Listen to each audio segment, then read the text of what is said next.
Have you ever wondered why the color purple has long been associated with royalty?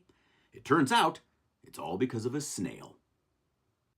The oldest known purple textiles in the world, discovered in Syria, date to the second millennium BCE.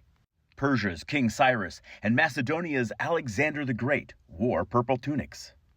Purple is called out as a sacred color in Homer's Iliad and Virgil's Aeneid, and numerous passages in the Bible. Roman emperors, as well as the Etruscans before them, forbade their citizens under penalty of death from wearing purple. It was a color reserved for magistrates, consuls, senators, generals, and later, only emperors.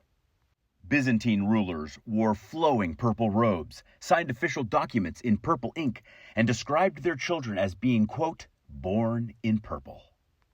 Emperor Charlemagne was crowned wearing a purple mantle and was buried in the same. Over time, purple's association with royalty extended to broader concepts like power, wealth, luxury, and even spirituality. Roman Catholic bishops wore it, and in medieval times, professors and students at Europe's finest universities were decked out in the stuff. Renaissance religious paintings frequently showed the Virgin Mary and angelic beings wearing purple robes. Catherine the Great and Queen Victoria were clad in it for special occasions. Even in modern times, purple retains its aristocratic allure. George VI, father to Queen Elizabeth II, wore purple in his official portrait, as did his daughter during her coronation. And just last year, 2025, President Trump arrived to purple carpets as he disembarked from Air Force One on his state visit to Saudi Arabia. But what does all of that have to do with snails? Well, the reason for purple's regal reputation comes down to a simple case of supply and demand. As early as the 15th century BCE, the ancient Phoenician city of Tyre in modern-day Lebanon was ground zero for the purple dye trade, so much so that the color came to be known as Tyrian purple.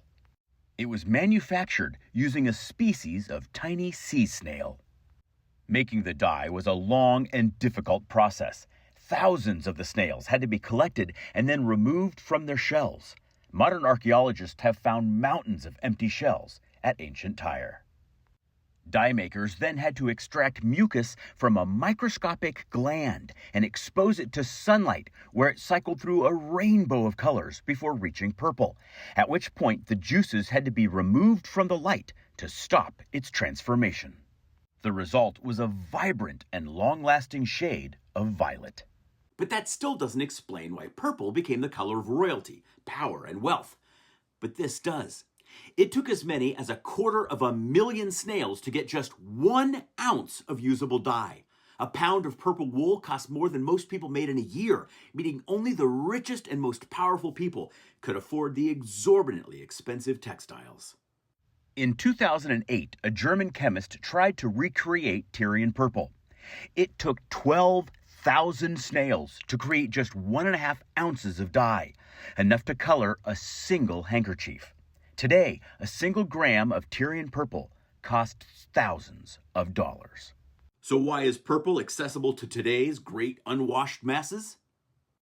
In 1856, 18-year-old British chemistry student William Henry Perkin was trying to create a synthetic quinine to treat malaria when he inadvertently created the world's first synthetic purple dye. He called it mauvine, from the French name for the mallow flower, but you probably know it by its shortened name, mauve. Factories began preparing the new color, quote, by the ton, and it spread like fashion wildfire, completely transforming the chemical industry and fashion. Almost overnight, anyone could afford to dress like a king. Stay curious, my friends.